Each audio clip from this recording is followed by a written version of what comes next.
जयपुर से इस वक्त की बड़ी खबर सामने आ रही है। योजना भवन में मिली नकदी और सोना मामले में ईडी की एंट्री अब हो चुकी है। प्रवर्तन निदेशालय की प्रोसिक्यूशन कंप्लेन को कोर्ट की मंजूरी मिली है और ईडी ने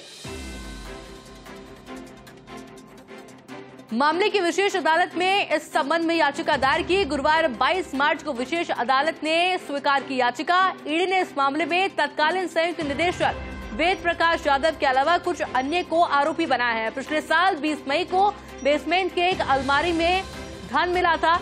शासन सचिवालय के पास स्थित योजना भवन के बेसमेंट में अलमारी में धन था। अलमारी से निकले थे 2 करोड़ 31 लाख रुपए नगद और 1 किलो सोना। एसीबी ने इस संबंध में एफआईआर दर्ज नंबर कर ली थी और अब ईडी करेगा इस मामले में धन शोधन निवारण अधिनियम पीएमएलए कानून की जांच की शुरुआत अब हो चुकी है। यानी कि पूरे मामले में अब ईडी की एंट्री हो चुकी है और अब आगे की कार्रवाई ईडी के द्वारा की जाएगी। वो तस्वीरें फॉक्स इंडिया ने आपको दिखाई भी थी कि किस तरह से बेसमेंट के अलमारी के अंदर बड़ी संख्या के अंदर कैश मिला था और सोना मिला था। इसी खबर पर अधिक जानकारी के लिए एसोसिएट एडिटर विमल कोठारी जी भी हमारे साथ जुड़ चुके हैं। विमल जी, ईडी की एंट्री पूरे मामले पर हो चुकी है, किस तरह से देख रहे हैं?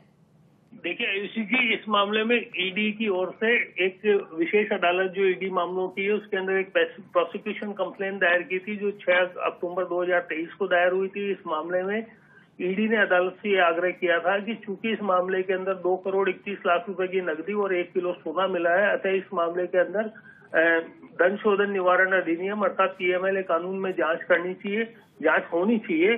तो इस प्रोसिक्यूशन एप्लीकेशंस की सुनवाई होने के बाद में कल विशेष अदालत ने इस याचिका को स्वीकार कर लिया और ईडी को आगे बढ़ने के संकेत दिए। इस आधार पर यह कहा जा सकता है कि इस मामले में जो मिस्टर वेद प्रकाश यादव जिनके बारे में बताया जा रहा है कि ये जो 2 करोड़ 31 लाख रुपए की नकदी और 1 किलो सोना इससे संबंधित था, इनको आरोप बनाने के बाद में ईडी हो सकता है इस मामले के अंदर अब वेद प्रकाश यादव और इसके अलावा कुछ अन्य लोग भी जिनको ईडी की तरफ से ये माना जा रहा है, संदिग्ध माना जा रहा है, तो इस मामले में आरोपी माना जा रहा है, इनके खिलाफ कार्रवाई की शुरुआत होगी और ये एक बड़ी कार्रवाई होगी जिससे निश्चित रूप से योजना भवन के अंदर जो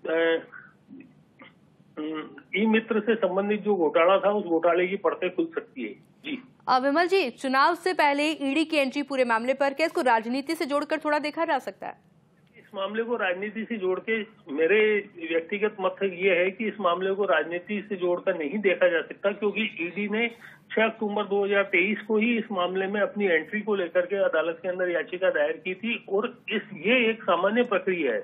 जिस मामले के अंदर एंटी करप्शन ब्यूरो एक्शन लेता है उसी मामले के अंदर ईडी अब आगे बढ़कर पीएमएलए कानून में जांच करना चाहता है। ये सामान्य प्रक्रिया है, चूंकि एसीबी इस मामले में पीएमएलए कानून में कार्रवाई नहीं करती और पीएमएलए कानून में कार्रवाई करने का अधिकार ईडी के पास में, इसलिए मैं नहीं सोचता हूँ कि इस मामले में, मेरा व्यक्तिगत मत है कि इस मामले में कोई राजनीतिक कोई दखल की कोई गुंजाइश है। हालांकि ये एक अलग बात है कि जब ये मामला सामने आया था उस समय डीओआईटी के सचिव थे अखिल अरोड़ा जी, जो फाइनेंस सेक्रेटरी एसीएस फाइनेंस रहे हैं, उनके खिलाफ भी ईडी की नजरें थी और ईडी ने योजना भवन के अंदर दबिश देकर के इससे संबंधित कुछ दस्तावेज वगैरह भी जुटाए थे।